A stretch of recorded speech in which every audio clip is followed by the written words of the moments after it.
أعوذ بالله من الشيطان الرجيم بسم الله الرحمن الرحيم الحمد لله رب العالمين والصلاة والسلام على رسول الله. It's always good to remember that when we're studying the Quran, that we're doing this to change ourselves, right? It's not to just gather more information, more historical data, more even understanding and fiqh and rulings and all of that. It's more about application and changing ourselves internally, transforming ourselves.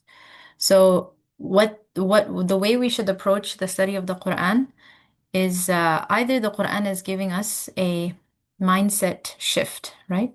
So it's changing something about ourselves, our thinking, the way we, interact with others, and, just the way how we view and understand the world. And the second thing is it points us to action shifts, right? Or taking action. So every time we study, we should think about what are the things that these ayat are teaching? Is it guiding me to mindset shifts? It's guiding me to take action on something that I'm not currently doing. Or even if I'm currently doing it, is it asking me to elevate that action? Right? So that's how we should approach the Quran, inshallah. All right, so right now we're talking about a story or a narration from about the Bani Israel. Allah subhanahu wa ta'ala is telling us about how they approached a test that was, given to them. And from last lesson, we talked about how um, the Mala, the chiefs of the Bani Israel, after Musa alayhi salam, they were in a fix, right? They were not doing so well. Um, you know, Nations and people had taken over and taken away some of their belongings, some of their relics, and they were basically suffering in one way or another. Their children were being killed, they were being expelled from their homes. So they called upon the prophet that was with them at the time and told him, appoint for us a king so that we may fight in the way of Allah subhanahu wa ta'ala, so that we can take back our, belongings and, avenge our, the wrongs that were done to us. And the prophet, right? He said that if that were to be the case, right? If Allah were to just give you a king, what you asked for, and um, would you still fight, right? If you're ordered to do so, right? Because you're right now you're saying, really big words, but when push comes to shove, will you actually do what you're claiming? And they said, of course, we're going to do that, right? Because we're the ones who've been, expelled from our houses and our children have been killed and so on. And we know that when that happened, the command to fight came, then only a very few of them were able to follow through, right? So that was the situation where we left last time. So we're gonna start with verse number 270. Sorry, what is it? 247, inshallah. So Allah subhanahu wa ta'ala says, أعوذ بالله من الشيطان الرجيم. وقال لهم نبيهم إن الله قد بعث لكم طالوت ملكا. Right, their prophet told them that Allah has appointed to be for you, right, Talut as your king. And now they got what they asked for, subhanAllah, and then they have another issue. They say, قالوا أن يكون له الملك علينا ونحن أحق بالملك منه. Say, how can he be our king when we are more deserving of kingship than him, right? And وَلَمْ يُؤْتَ سَعَةً مِنَ الْمَالِ. Besides, doesn't have much wealth. And Allah or the Prophet responds by saying, قال إن الله اصطفاه عليكم وزاده بسطة في العلم والجسم. That Allah subhanahu wa ta'ala has appointed him or he has chosen him over you and he has increased him, right, in knowledge and strength, stature. وَاللَّهُ يُؤْتِي مُلْكَهُ مَن يَشَاءُ. And Allah grants his mulk, his kingship to whomever he wills. وَاللَّهُ وَاسِعٌ حَلِيمٌ. And Allah is all vast and always all knowing. So I'm sure there's a lot to take away, right? this ayah is definitely calling us to some mindset shifts, right? So what were your takeaways from this scenario, this specific verse, where they got what they asked for, but they still had reservations? And what were their reservations based upon? So what are your thoughts on this part? Assalamu alaikum. Alaikum assalam wa rahmatullahi wa barakatuh. So I get that they ask for something, but they had like certain people in mind and that could take that position, and certain people they thought were not worthy of taking that position. Okay. So when he was chosen from the people they thought was unworthy, they were questioning the decision. Mm-hmm. Is Mm-hmm. saying, so how can it be him? Basically, it's not possible that's him. It's got to be one of the people we are thinking, Mm-hmm. which is a And who were they very thinking of? What kind of people were they thinking of? people of with wealth. Basically, if you have wealth, you have the right to be a leader. If you don't got wealth, Mm, then you have to have wealth and you have to have a lineage, like a strong yeah. family name. Yeah, if you don't have those two, then what do you got? Subhanallah. Yeah. Subhanallah. That's true. So they were thinking about a lineage of from Bani Israel that were the lineage of kings. Mhm. And this king that Allah subhanahu wa ta'ala appointed, Talut, he was not from that lineage, right? Mhm. So they had a problem with that. His lineage is not, directly linked to royalty. And also, he doesn't have much wealth on him. He's just average guy, right? SubhanAllah. And what does Allah subhanahu wa ta'ala teach us or reforms the way we think from these ayat? What are we supposed to learn? That wealth and lineage is not what makes a person the ability to be position like that. It's not about the wealth you have or the family name you carry. It's the qualities of the person that should here he had the knowledge and he had the strength. Like what it took was those, not what they were looking for. And the wealth Allah already connected to. He gives it to whoever he wants. Even those who have it is because of Allah giving it to him. Absolutely, absolutely. زاده بسطة في العلم والجسم. These are the two qualities that he was highlighted. Because of these qualities is what Allah subhanahu wa ta'ala chose him. He had knowledge, subhanAllah. So Hmm. Allah subhanahu wa ta'ala chooses people of knowledge over those who don't. And also that he had the physical capability of being a leader, right? He had the strength, he had the ability, he had the war tactics. He was appointed to fight, right? So he had all of those qualities, subhanAllah. So Allah subhanahu wa ta'ala chose him.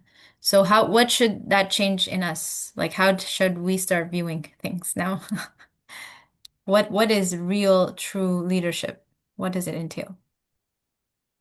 The two Yep. qualities that there. If you don't have knowledge, how can you lead people? And if Mm-hmm. you're coward, what the hell are you doing even leading in the people Mm-hmm. to begin with?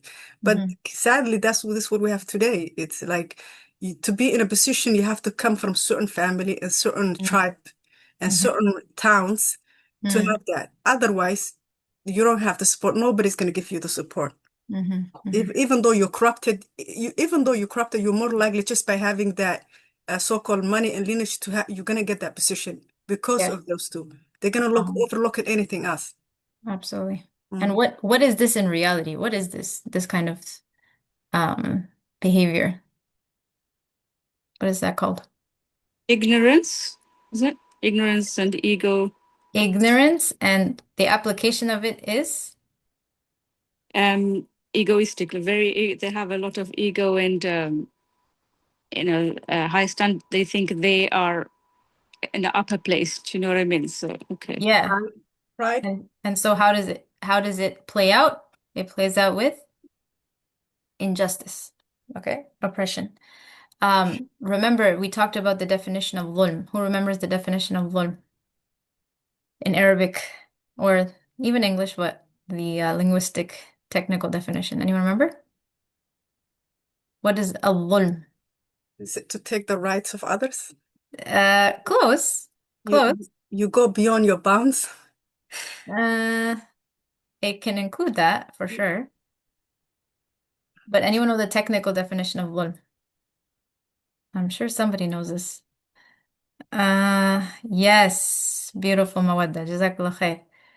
وضع الشيء في غير محله. Right? It's to place something. This is extremely big.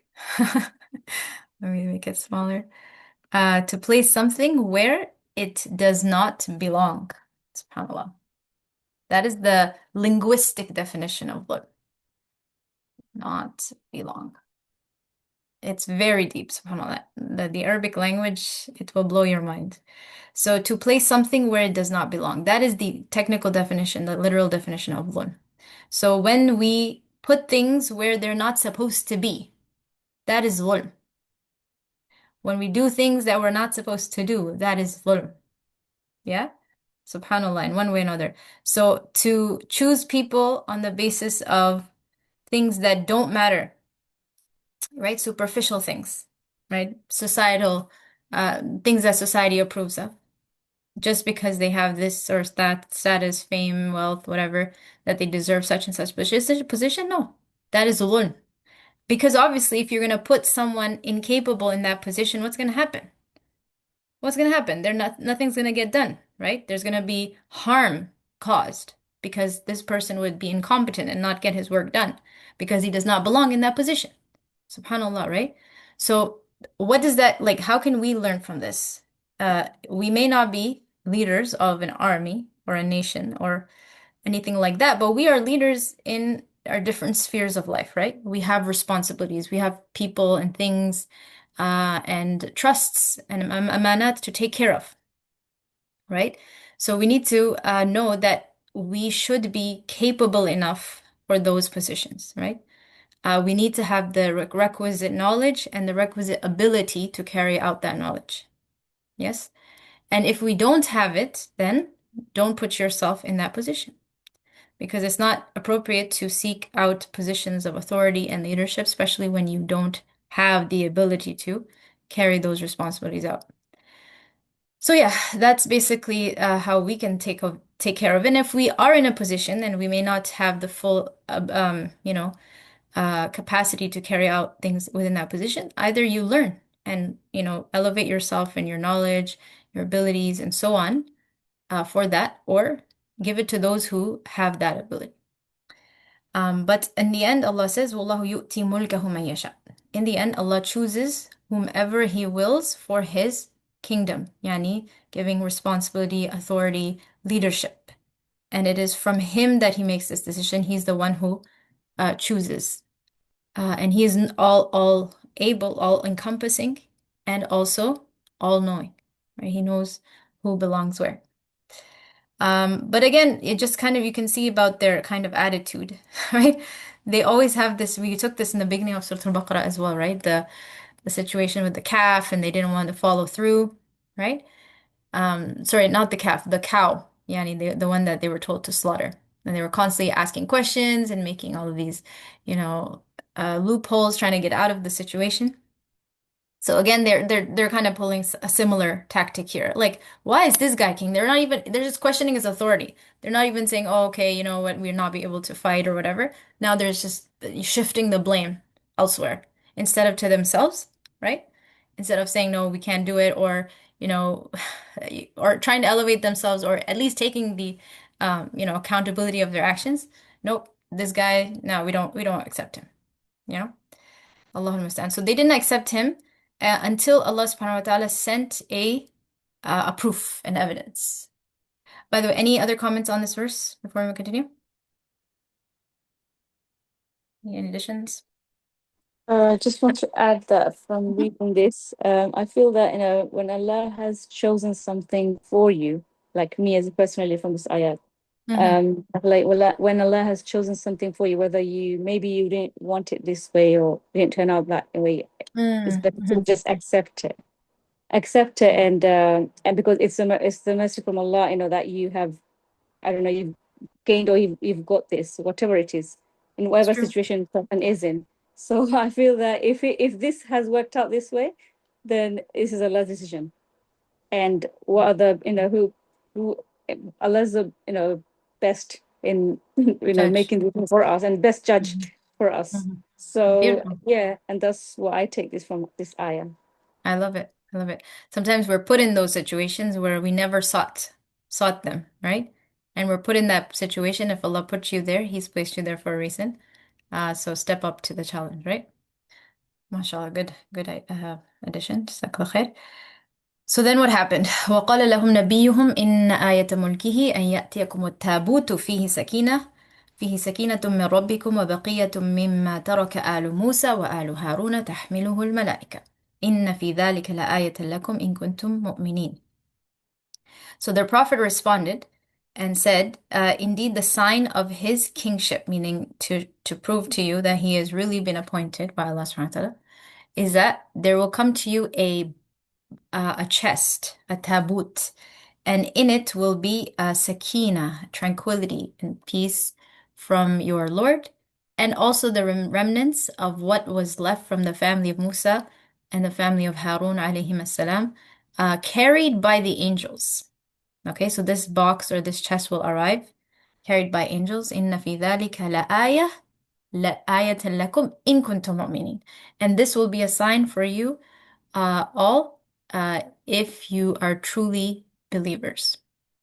So what happened? What is this box about? And how did his kingship get proven by this sign? Anyone tell us? I think during Musa's time, they had the Bani Israel had a tabuk, a chest where the Torah was in it, I think. Mm-hmm. And so it was very valuable and very precious to them. Mm-hmm. And it was something like they found sort of peace and tranquility with, Mm-hmm. and it was really important. So I think rather than giving them something else, a big sign, this is something that would make them feel so confident. And I think that's what Allah has replaced again, with this tabuk to them. Mm-hmm. So very good. So that tabut or chest carried some relics that they valued, like the staff of Musa alayhi salam, I believe, and some remnants of the Torah as well. And yes, they would find comfort and sakina in it. And how was it returned? Anyone remember? How was it returned? Brought by the angels. Mm-hmm. Mm-hmm. Yeah, it's brought down by the angels. Yeah. Ve- It's brought down, being carried by the angels. And I think I don't know another way he listened to where they used to have this box before, and it used to give them confidence to go into fights until they lost it and it was taken from them. Mm-hmm. Mm-hmm. Yeah. And so it was something special, similar to what the Blackstone is to us today. It was something very similar to that. So when it was taken from them, they lost confidence. Mm-hmm. Mm. That's true. So in order to return that confidence and return that, basically the sign that this will be leading to victory, right? Mm. That Allah subhanahu wa ta'ala made brought it down again in front of Talut. It said it in front of his house. It was brought down by the angels, and that proved the veracity of the prophet that was, telling them all of this, as well as the kingship of Talut. إن في ذلك لآية لكم إن كنتم مؤمنين, right?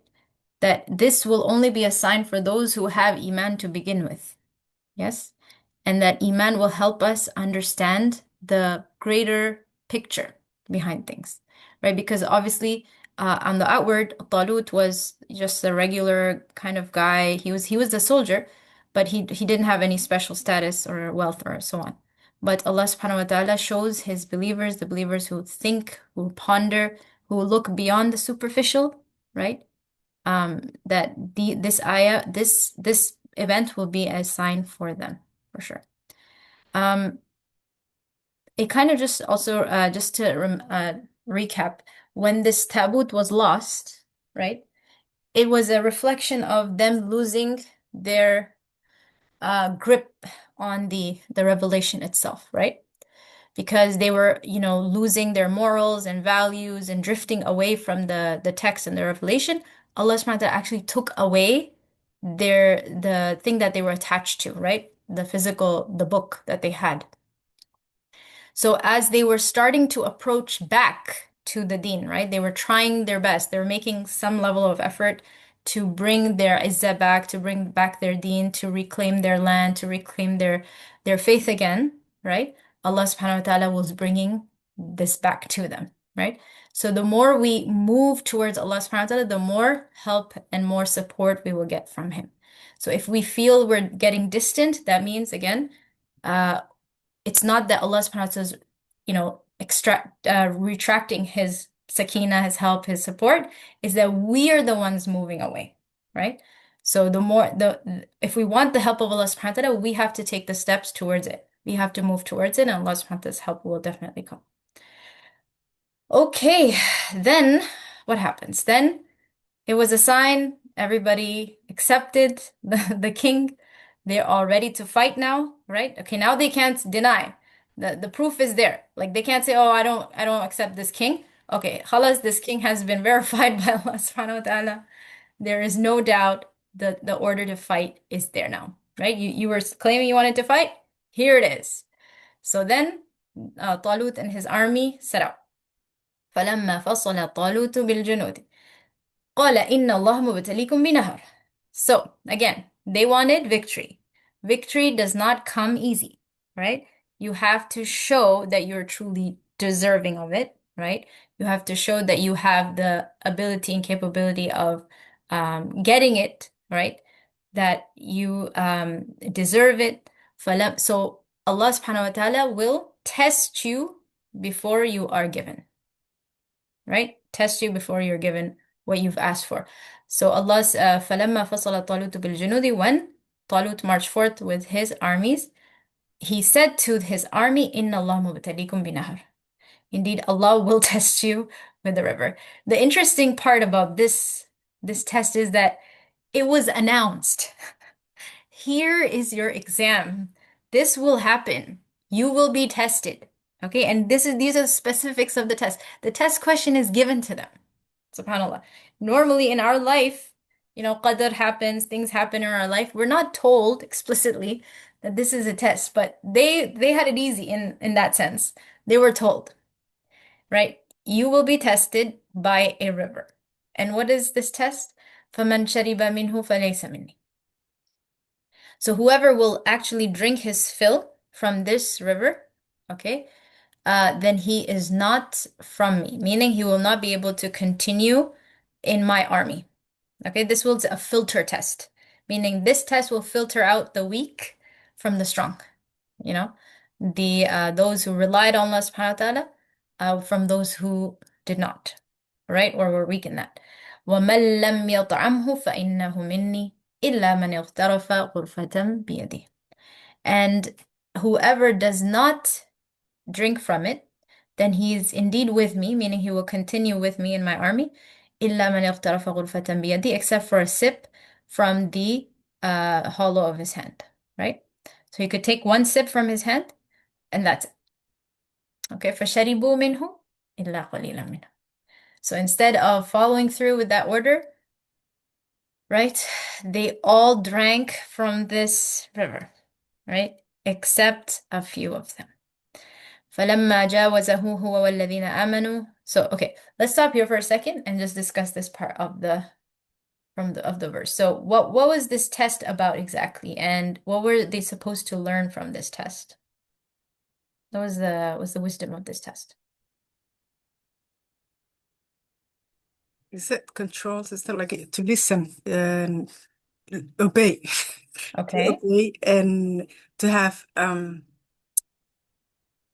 be strong enough to withstand what is being put your way. So you go through this river. You're very thirsty. Obviously, you come in here you're very thirsty and tired. So what you need the most is water at that moment. So it's teaching you self-control. So with the water, but you listen. You are saying, don't drink it. So listen, don't drink. Be patient and follow the order. Okay, It beautiful. makes you stronger when you're able to listen something to control your desires. Because water is filled with fear and Allah. You could flee when you get there. You're just like, okay, I had it. I can't handle it. I'm leaving. But this one is teaching you, no, stay there. Don't touch it. But it's a Beautiful. preparation for what's to come. Absolutely. So obedience, okay, very good. Patience, Yeah. 100%, because the end of the verse, it also guides us to this patience, right? Self-restraint. Okay, self-restraint, okay. What else? So they are very thirsty, but they're allowed one sip. If they were not like Yani, what's the benefit of that? They could just Yani just not drink at all. Why one sip? Okay, says Rashida says obedience, patience. Says Hawa says self-control, patience, and steadfastness. Beautiful. But what is that? What about the one sip part? What is that teaching them? They're very thirsty and they're only allowed one sip. Okay, let's continue. Maybe you'll get it from the second part of the verse. فشربوا منه إلا قليلا منهم فلما جاوزه هو والذين آمنوا معه قالوا لا طاقة لنا اليوم بجالوت وجنوده. So these guys were filtered out. Yes, those who drank from the river were filtered out. Then when he crossed the river and him and his army and those with him, they said, right, some of them said, لا طاقة لنا اليوم بجالوت وجنودي. When they saw the army, right, and they saw how they were few in number, obviously most of their army had been filtered out from that river, like from that test of the river. So that means now they're a very small group. So when they actually saw their numbers versus the numbers of the army ahead, they said, لا طاقة لنا اليوم بجالوت وجنودي. We have no power left today against Jalut, Goliath, and his armies. And then some of the knowledgeable ones from them, Allah says, قال الذين يظنون أنهم ملاقو الله. The believers who had conviction that they would meet Allah, they said, كم من فئة قليلة, hint, hint, hint, كم من فئة قليلة غلبت فئة كثيرة بإذن الله. How many a group few in number, overpowered or dominated or was victorious over a group that was many or plenty in number. How? بإذن الله, with the permission of Allah. وَاللَّهُ مَعَ الصَّابِرِينَ. And Allah is with those who are patient. So did you get the answer? What Yes, was the I reason think of this? so. I think if you take the little bit, there will be blessing in that little versus you just drinking the whole thing up.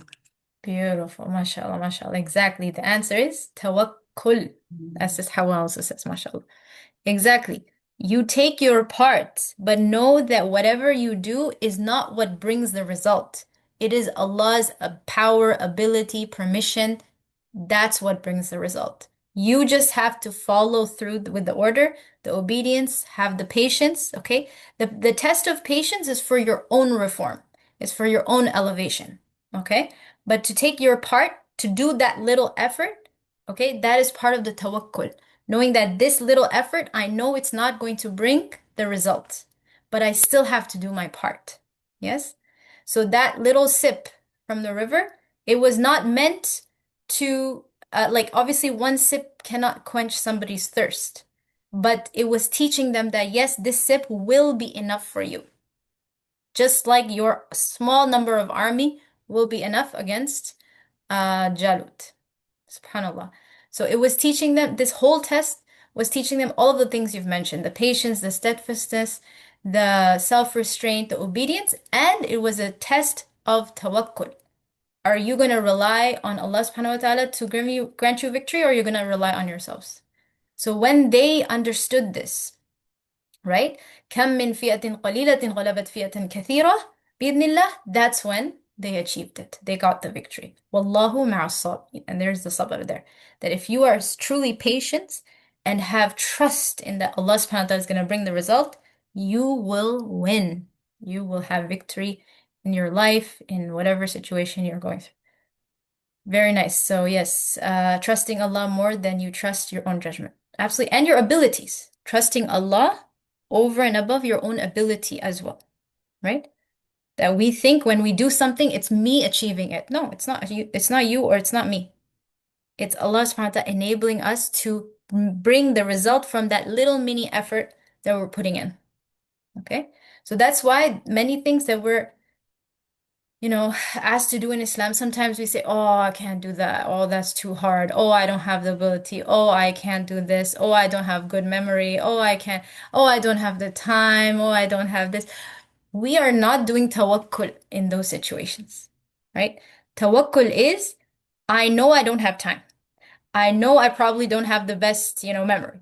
I know I know my limitations, okay? But I'm still gonna take that baby step and depending on Allah to bring me the result. And with those baby steps, there is the requirement of sabr as well, because this will be a challenge, 100%. It's not easy per se, but knowing that my efforts is not what brings result, it's Allah who does. So I'm just going to take those baby steps. I'm going to take that drink of water, the sip of water, whatever it is, and I'm going to be patient because I'm going to feel thirsty a little bit. I'm going to have some level of trial, and that whole trial is for self-reformation, right? You are elevating as a person. You're becoming stronger. You have better restraint. It's making you a better person in the process, though it's a little tough, okay? But the outcome will be from Allah. Yes? So this test was so profound, subhanAllah, for them to face the army that was so huge when they would be so little in number.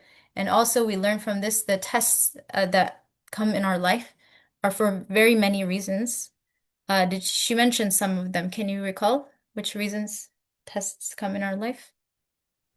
Um, so for me, I'm saying is I'm not sure from that if it's the same lecture, but what I feel is to strengthen our iman and Very to good. strengthen us, yeah, in our deen. Strengthen us. Very good. What else? When we want some big things, when we want big changes, right? The Bani Israel, they needed victory. They needed a big change in their situation. So, in order to be deserving of that, we need to be people deserving of that. It's not that, oh, we deserve victory, we deserve success, we deserve comfort, we deserve change. No, you have to become people deserving of that through your efforts and your sacrifices, right? We're not entitled to victory. Allah subhanahu wa ta'ala is going to test us and see if we're deserving of that truly, right? And so tests come our way. We're not handed things on a golden platter, right? And these tests, as Sis Moni said, are meant to strengthen us, elevate us, refine us. And also these tests, what do? They filter out the weak, beautiful, Sister Sheila said it, the weak from the strong, okay? The true from the fake. They filter them out, right? I also want to add something. Yes. I find that with hardships, you build inner strength because, like, if life is easy, like we live here in Canada, right? Mm, Anyone can say, "Oh, I'm patient, I'm strong," but then sometimes you end up believing that. Recently, like 2 weeks ago, I was in Pakistan. We had a family situation where my uncle passed away, so we were right. there. And then and I think Myra, I probably have talked to you about relatives before too. I don't know what it is, but they always end up coming into my examples. But I met a lot of people, and then some. Obviously, some of them are nice, and some of them are, okay, and then some of them were just rude. So I guess seeing some of their expressions on their faces, and judging others, and I just thought to myself, like, am I really that patient, or do I have that much sabr? Because when I'm at home, obviously my siblings and they know we know each other, right? So I'm not under a lot of pressure. But when I'm out in the environment, I'm just thinking, because recently when I came back, I just reflected on it. I mean, is it just because there's nothing happening around me, I'm not thinking about it? Or is it just when I'm under pressure, those things really come out? Mm, So it's like similar to kind of like the story of Talut, mm, where the river test showed who truly had the obedience, right? mm, So for me, it's like, okay, well, I'm not really polishing myself by staying at home, even though I'm learning about the qualities of a believer that what you have. But when I'm putting into that environment, am I actually like, do I really have those, or just in my mind? When I come to practicality, that's it's a very like, good point. when do I apply it? Because there's a constant battle between you doing the right thing and what's happening in front of you, and you just gotta make sure that you stay conscious of um, controlling your emotions, Mm, um, being patient, obviously, and then having hope in Allah subhanahu wa ta'ala that even though you're taking little steps here and there, but eventually Allah is going to be the one that decides that. So I think in some situations you're really tested, and mhm. if your abilities are strong, um, like your resilience is there and it's very strong. Hopefully you'll come through it. but sometimes people fail. So I just don't want to be, or anybody, I don't want to be in that spot. Yeah, absolutely. Yeah. Jazakallah khair for sharing your experience. Yes, very true, very true. Um, that's true. SubhanAllah. Yeah, but even acts of obedience, things that we're asked to do on a daily basis, they build that, right? They Yeah. build our obedience, they build our resilience. And as you said, if we constantly keep reminding ourselves, learning, studying, being connected, that inshallah, when a situation does arise, we remember these verses and we're like, nope, I'm not gonna drink from the river. Right? Yeah. Alhamdulillah. Jazakallah khair. Anyone else want to share anything from this verse? It's super powerful, subhanAllah. I think something else I would like to add is that, when you're tested through tests, a person, you could see someone who's really perfect, or yourself, you think, I'm good at, you're good at this or something, whatever. But it's when a test is it's like it shakens you. So, when you are put into a test, that's when you actually know your or someone's true personality. Mm-hmm. What is actually a person's personality is.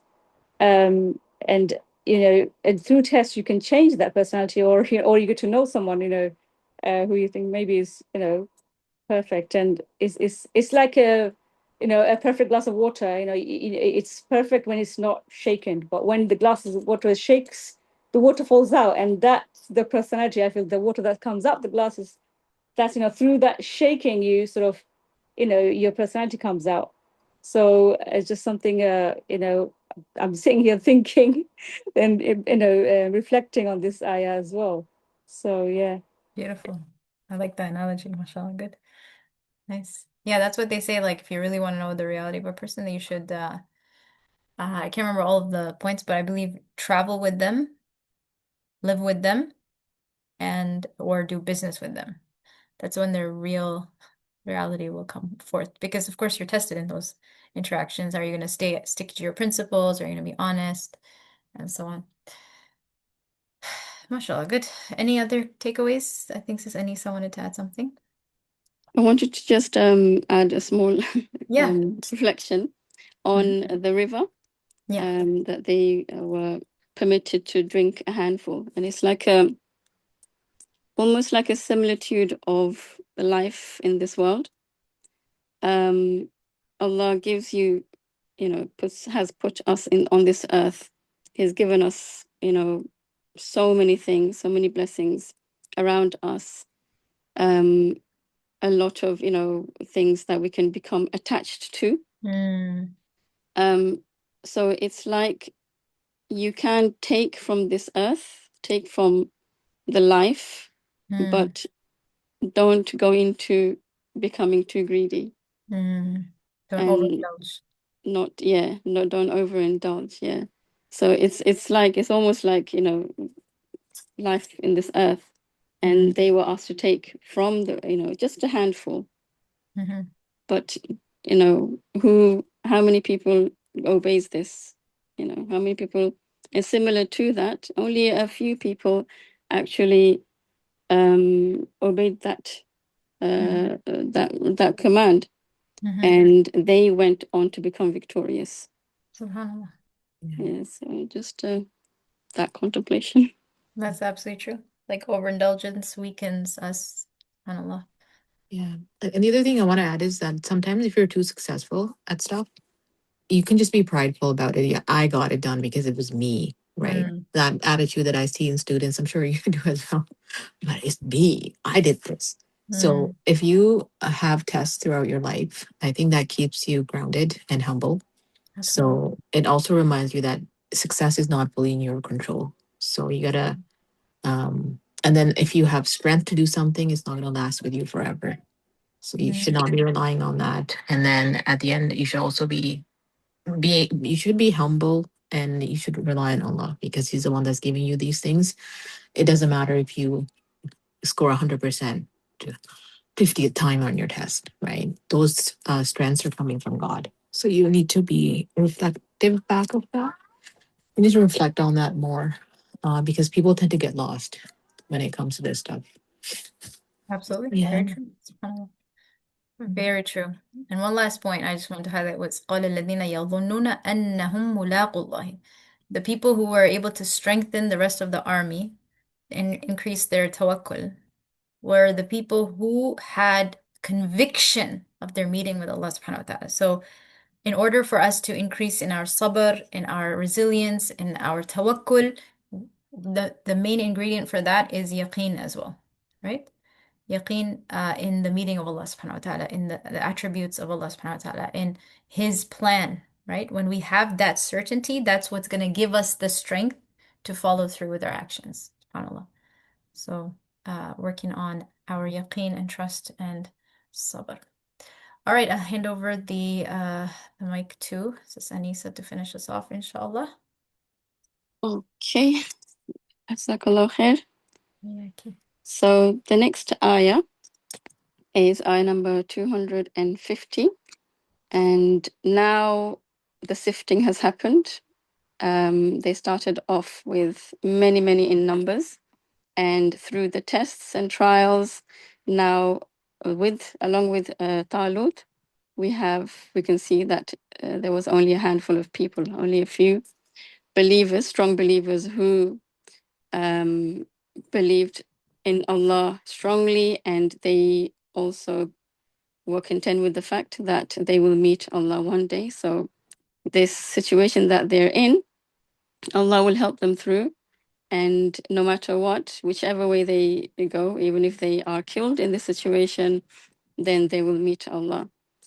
And it's beautiful how this ayah also ends with Wallahu ma'as sabirin. And then we move on to the next ayah. And in this ayah, sabr is highlighted. ولما برزوا لجالوت وجنوده قالوا ربنا أفرغ علينا صبرا وثبت أقدامنا وانصرنا على القوم الكافرين. And when they went forth to face Goliath, Jaluth, and his soldiers, they said, Our Lord, pour upon us patience, make our feet firm, and give us victory over the disbelieving people. So in this ayah, we see a beautiful dua that they are making, the believers are making, facing this very, very difficult moment and situation where they are small in number, but they are facing an army that's mighty. And at the head of it is a very, very, tyrannical leader who is Goliath, Jalut. So they are, in this situation, turning to Allah. So we can see that whenever we are, faced with any, great colossal situation, or in any given event where nothing is really in our hands, we turn to Allah. We always seek His help, His aid. And the first thing that they asked for was sabr. They said, in fact, pour upon us sabr. So they used the word afriq, pour. Did you listen to the recordings where she mentioned anything about this word in particular, afriq, pour? Can you elaborate on this? Anyone? They could have said, grant us, but they said, pour upon us with patience. I think she said like they want like every bit of every bit of sabr, that on them basically. Yeah, absolutely. So every last drop of sabr, because they realize that they are in need of this. And being yes, a whole bit of patience, yeah. So every bit of sabr, they need to empty the glass out, basically, because they are direly in need of this. And because they've been on this journey of facing Goliath and his soldiers, and seeing, one by one, how people have been tested within their community and they fail this test. So sabr is essentially staying committed. So they realize that this is on them now. They have to stay committed to this plight, this journey, this pursuit. So if they are given sabr, if Allah grants them sabr, Allah should grant them the whole bit of sabr, whatever Allah, has in store. And they are in need of it because they feel when you are desperate, you will seek like this, you will ask like this, you will ask Allah when you are desperate. You'll say, give me every bit of sabr, or every bit of mercy that you have, you will ask Allah so desperately.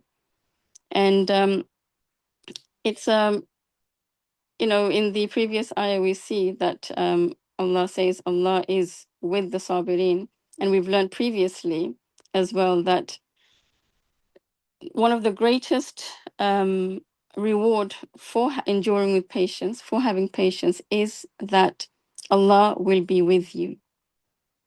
And if Allah is with you, then do you really need anyone else?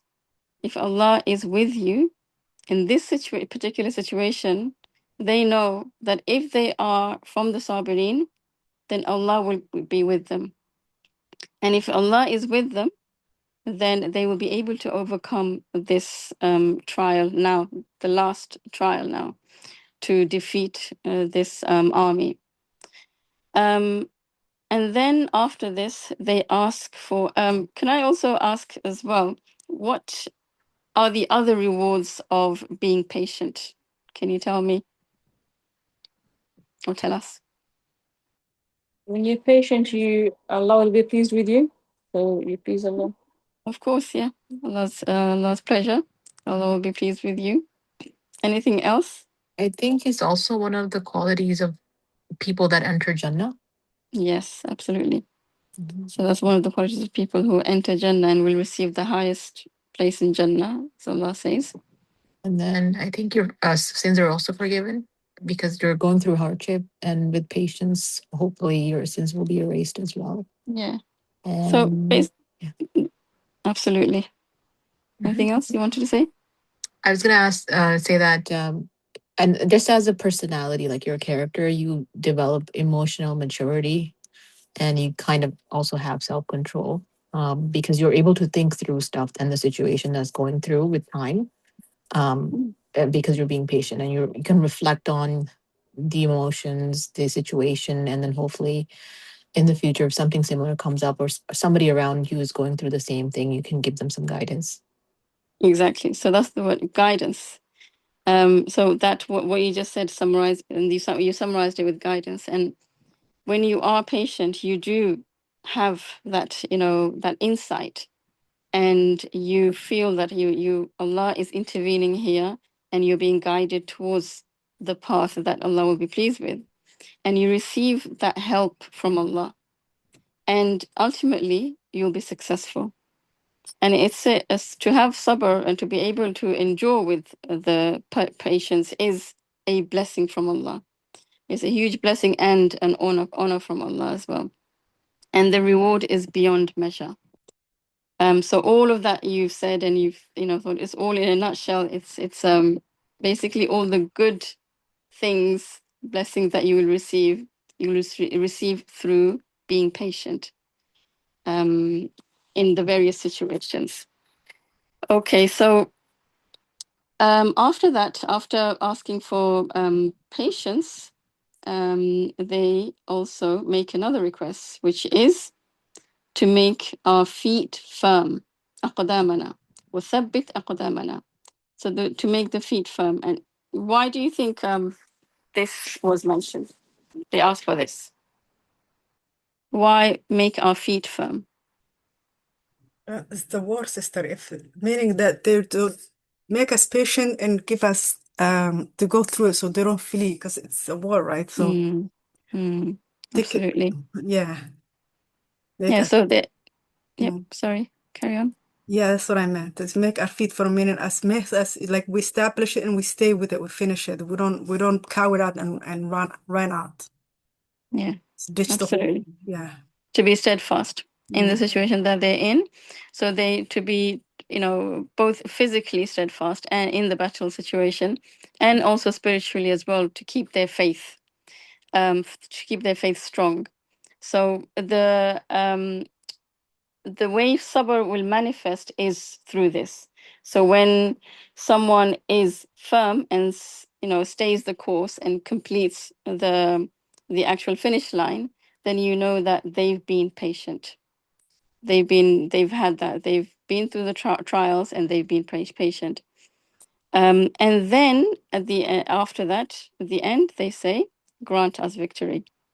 So they didn't ask for victory on the get-go, right from the beginning. They didn't say, "Oh, make us victorious." They ask for the qualities that you will need to endure at a time of trial, at a time of hardship, because it's not always, you know, we tend to ask for trials to be removed. And, you know, sometimes what we need to focus on is, if Allah has put us into this trial, has given us this trial, then maybe it's to refine us.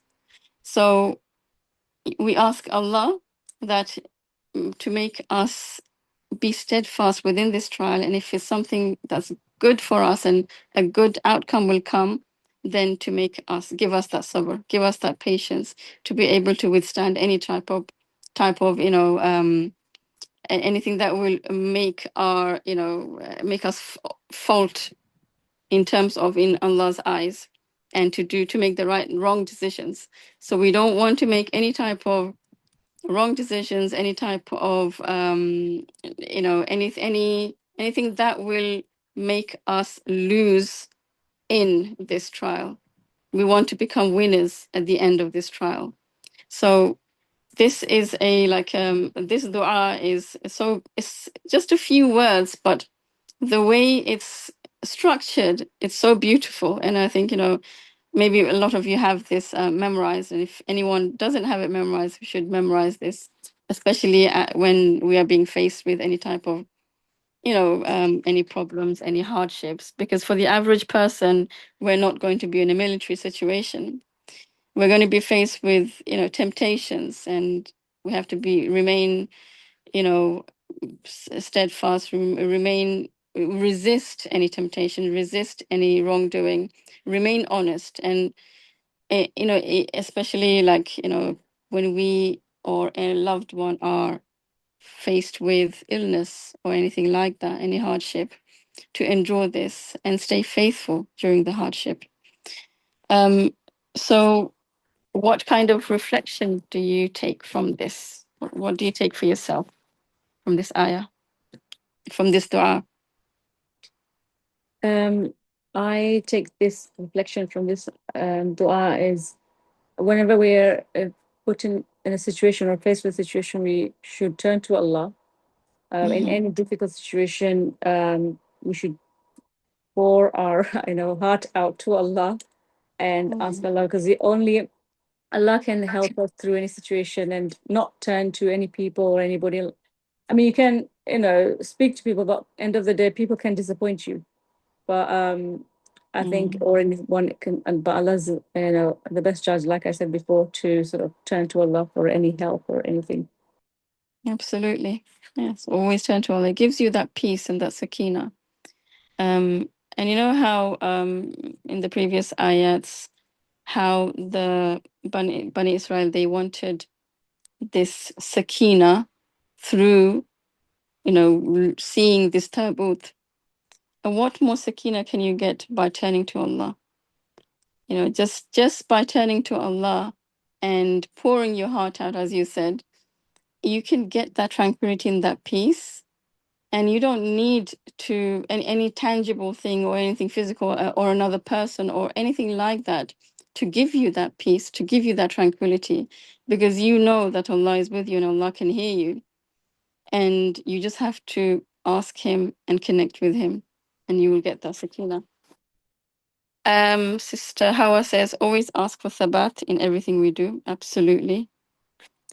Especially when we are, going through any type of tests, any thing that you think that it's something that you cannot withstand and previously, and you ask for Allah's thabat there to be well grounded. Anyone else have any contemplations on this before we quickly move on? Assalamualaikum. Just came to my mind right now, looking at the dua, actually, how we can apply it in our situations now, because this was, like you said, during battle. But, you know, like daily situations, perhaps when it's really, really hot. And for a Muslim woman, it's really hard to stand in prayer when it's so hot because you have to cover up.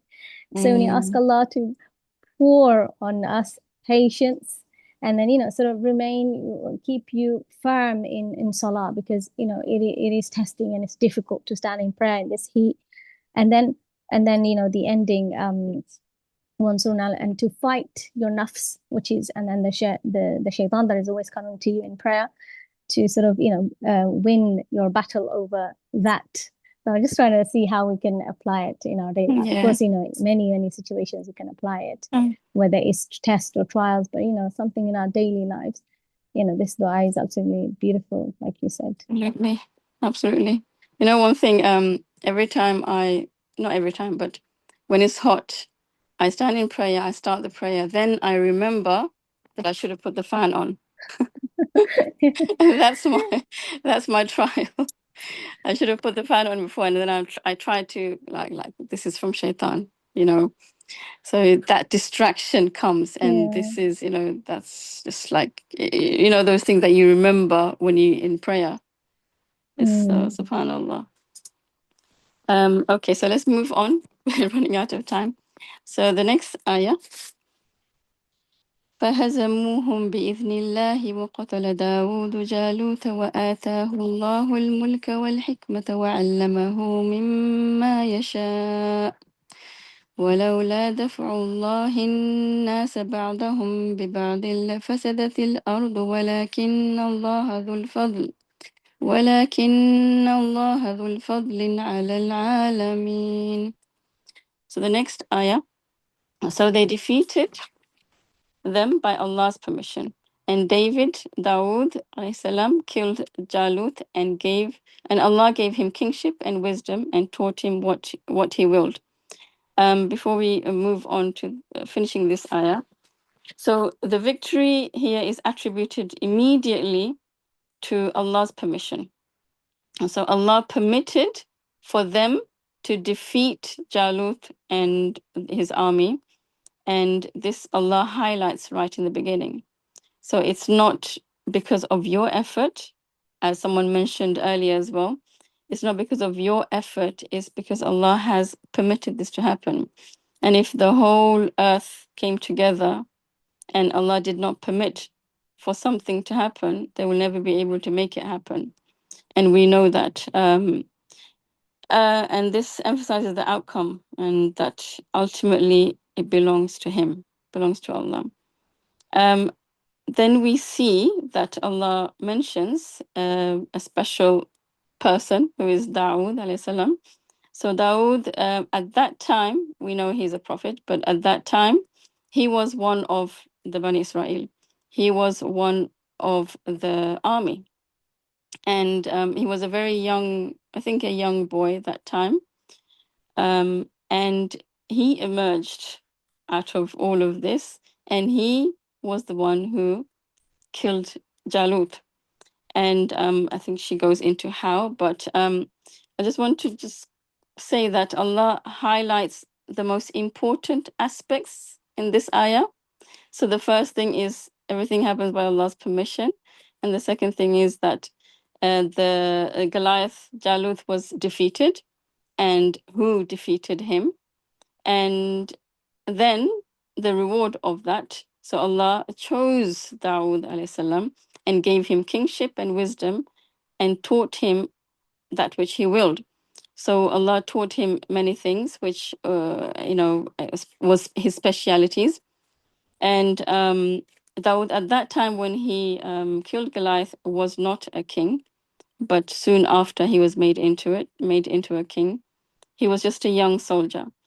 It's here we see that Allah is preparing.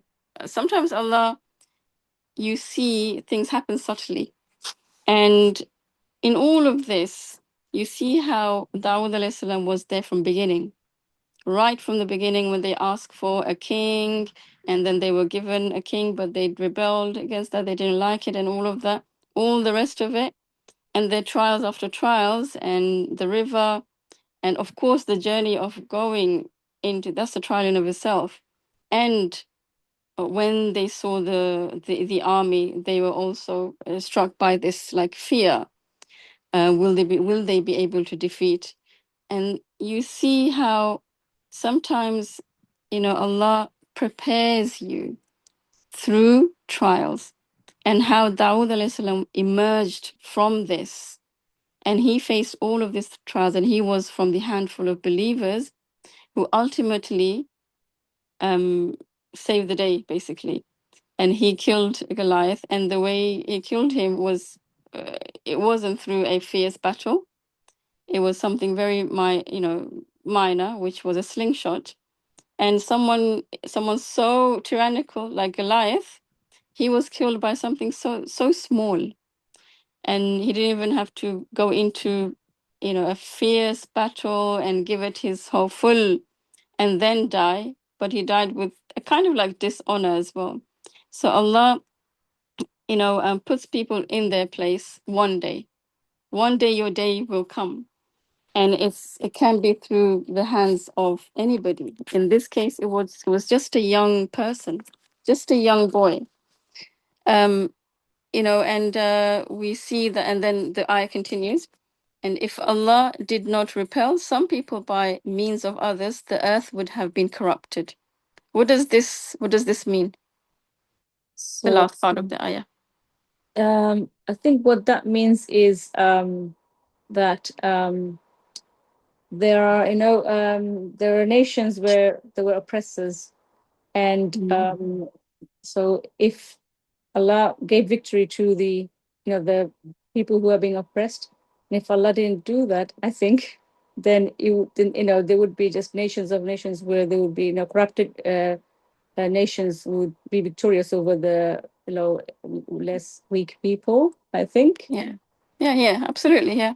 So this is this is an important principle. It's Allah's principle, and this is how Allah maintains justice. He maintains justice by avenging or killing people who are corrupt through the hands of others. So it maintains justice through like righteous leaders, and then also those who stand against oppression. You always see, although there's oppression going on in this earth, you will always see a party of people who are against this, and they stand firm against it as well. So, and they do not like corruption, and they seek the truth, and they want to prevent this corruption, and they resist it. You always see resistant groups who do not, who speak up against corruption. So this is really, really important. It's one of Allah's principle to get rid of corruption through the hands of others. Any reflection on this ayah? That could be against Muslims as well, sister, right? Like if you have Muslims that are not abiding by the deen, and they're being corrupt, they're causing corruption, and non-Muslims can basically take them down as well. Yes. Yeah, because that's even more dangerous. If you are causing corruption in the name of Allah, you're using Allah's name. That's even more dangerous than absolutely a non-believer doing it, subhanAllah. Yeah, absolutely. Inshallah. Anyone else? I just want to say, the story of Dawood alayhi salam and Jalut. Often, I think the focus goes on how Goliath was killed, and the amazement of this slingshot and the stone killed, and then we sort of from these ayat, what we realize is the core message of this is how Allah prepared the believers and tested them, and then He sifted out the sincere ones, and then ultimately Allah is the one who gave victory to them. through, Yeah. when Allah wants victory for you, then it could be through, any means, like even the small means, like a slingshot. Yeah. But the purpose of this isn't how they defeated, but it's Mm. how they got to this point. Yeah. And Allah chose them to make them victorious, and then gave Dawud alayhi salam this honor afterwards. But it's just the whole process of it and how he purified them through this Yeah. test. Yeah, like I said, Absolutely. often we think that this is sort of that's the exciting bit of the story, but we miss the Mm. whole the picture of Mm. how they came to this point and how they got the victory ultimately, isn't it? Absolutely. Yeah, absolutely. That's beautiful. Okay, so we end with the next ayah. تلك آيات الله نتلوها عليك بالحق وإنك لمن المرسلين. So Allah reorients in this final verse, Allah reorients to our Prophet Muhammad sallallahu alaihi wasallam and says, "These are the verses of Allah which we recite to you in truth. Indeed, you are among the messengers, no doubt." So, in this ayah, Allah says about the narration, about the story, and that Allah addresses directly to the Prophet ﷺ after this narrative and says that we recite this in truth, meaning all of this that Allah has mentioned is from the truth, is true words, His true words. And there is no doubt, indeed, you are among the messengers. Indeed, you are among the messengers. Allah confirms that you are among the messengers with the Prophet Muhammad sallallahu alaihi wasallam directly. This serves like several purposes, but I don't think we have much time to go into this. But I want to just leave you with some questions. So whenever we go through any Quranic stories, anything that we feel like, okay, we can relate to this, we have to ask ourselves, where am I in this story? So in this particular narrative, am I among those who hesitated when tested? So that hesitation when being tested, am I among those who trust Allah despite small numbers? Am I the one who trusts Allah, or am I not the one who puts my trust in Allah? When I am faced with any type of trials, how do I behave? When I ask Allah for something, am I disappointed afterwards? Am I the ones who make du'as before something happens, or before when I'm put into a trial, or when I'm going through something? Do I turn to Allah? There's so many questions that we can ask ourselves whenever we recite the Quran, and we especially stories of the past, of the Bani Israel, of the prophets, and we look at it like a story way or a narrative way, but we have to turn it back to us, and we have to try to take the lessons from this and place ourselves in amidst that situation, and try to really truly feel like, how would you be able to deal with it and make it relatable to yourself? So we'll end here today, unless anyone has anything to say, any last reflections. I love how Allah subhanahu wa ta'ala just brought it back to us or our situation right at the end, right? تِلْكَ آيَاتُ اللَّهِ نَتْلُوهَا عَلَيْكَ بِالْحَقِّ وَإِنَّكَ لَمِنَ الْمُرْسَلِينَ. Meaning this is not about the Bani Israel, by the way. This entire story is about the Muslims. It is about being revealed to the Muslimin, right? They're gone. Everything is done and past. These stories are meant for me and you, right? So the situation of the believers right then and there was, of course, of they had to face many battles. They were in the situation of Medina period, right? Of the Sirah. And so they were facing a lot of battles with the enemy. And so all of these ayat are meant to bring that steadfastness in the believers, give them new perspectives, right? Make them understand what goes on behind all of these tests that they have to go through. what is Allah subhanahu wa ta'ala's objectives from it, right? And of course, and also reaffirming that all of what you're doing, it is based on the truth. It is for the truth, right? Don't ever like, think differently, right? Once we know, we believe with conviction, we have the strength, we're on the haqq, we're doing this for the right reasons, then we will have that thabat, that when we will have that, steadfastness in the faces of all these things. So I always like to bring, like, Allah subhanahu wa ta'ala is always bringing it back to us, yes, in our situation. And so we need to try to reflect over all those questions as Sis Anisa has asked, how it relates to our lives. Yeah, that's it. Jazakallah khair. Anyone else? Last words. Okay, Sister Mawadda says the way that Allah tests people and prepares them for trial and filters them and grants victory still hasn't changed and applies to us too. Absolutely. Beautiful. Okay. Jazakallah khair. Let's finish up now. Subhanakallahumma bihamdik. نشهد أن لا إله إلا أنت نستغفرك ونتوب إليك